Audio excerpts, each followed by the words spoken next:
दोस्तों ओपीएस पर आया नया अपडेट। केंद्र सरकार के ये कर्मचारी एनपीएस से पुरानी पेंशन योजना में स्विच कर सकते हैं।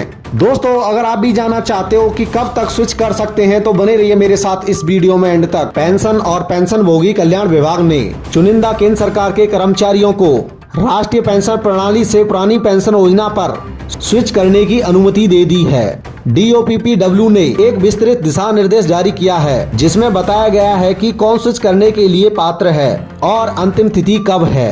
राष्ट्रीय पेंशन प्रणाली के अंतर्गत आने वाले चुनिंदा केंद्र सरकारी कर्मचारियों को अब केंद्र सिविल सेवा पेंशन नियम 1972 पर स्विच करने का एक बार विकल्प मिलेगा, जिसे लोकप्रिय रूप से पुरानी पेंशन योजना के रूप में जाना जाता है। पेंशन और पेंशन भोगी कल्याण विभाग ने 3 मार्च 2023 को एक कार्यालय ज्ञापन जारी किया जिसमें बताया गया कि पुरानी पेंशन योजना में स्विच करने के लिए कौन पात्र है। DOPPW ने कहा अब यह निर्णय लिया गया है कि उन सभी मामलों में जहां केंद्र सरकार के सिविल कर्मचारी को किसी पद या रिक्ति के खिलाफ नियुक्त किया गया है जिसे राष्ट्रीय पेंशन प्रणाली के लिए अधिसूचना की तारीख यानी 22.12 से पहले नियुक्ति के लिए विज्ञापित अधिसूचित किया गया था 2003 और 11/2004 को या उसके बाद सेवा में शामिल होने वाले राष्ट्रीय पेंशन प्रणाली के तहत कवर किया गया है। CCS नियम 1972 के तहत कवर करने के लिए एक बार विकल्प दिया जा सकता है। वे केंद्र सरकार के कर्मचारी जिनकी नियुक्ति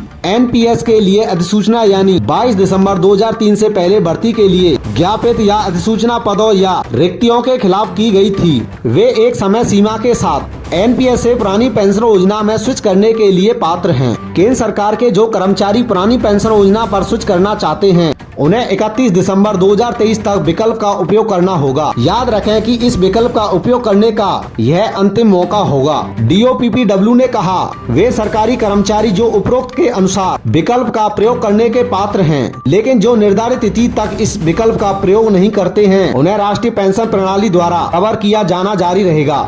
DOPPW ने कहा कि सरकारी सेवक द्वारा प्रयोग किए गए विकल्प के आधार पर CCS पेंशन नियमों के तहत कवरेज के संबंध में मामला उन पदों के नियुक्ति प्राधिकारी के समक्ष रखा जाएगा जिनके लिए इस तरह के विकल्प का उपयोग उपरोक्त निर्देशों के अनुसार विचार के लिए किया जा रहा है।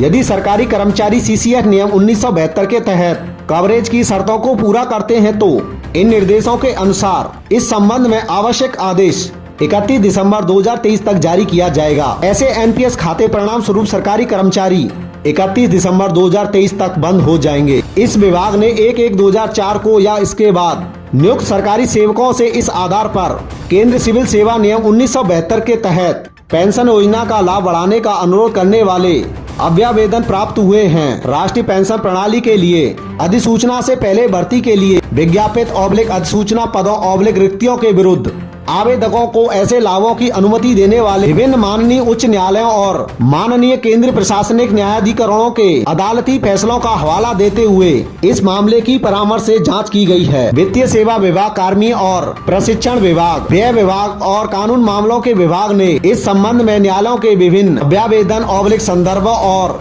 निर्णयों के आलोक में पेंशन और पेंशन भोगी कल्याण विभाग ने कार्यालय में कहा ध्यान दें कि यह विकल्प OPS पर यूनिवर्सल स्विचिंग की पेशकश करने वाली राज्य सरकारों के लिए उपलब्ध नहीं है। पिछले महीने वित्त मंत्री निर्मला सीतारमण ने स्पष्ट किया था कि NPS के लिए जमा धनराशि राज्य सरकारों को OPS के लिए नहीं दी जा सकती है। बजट के बाद की चर्चा को संबोधित करते हुए सीतारमण ने IANS के हवाले से कहा यदि कोई राज्य किसी कारण से यह निर्णय लेता है कि NPS की धनराशि केंद्र से एकत्रित की जा सकती है तो यह उपलब्ध नहीं होगा।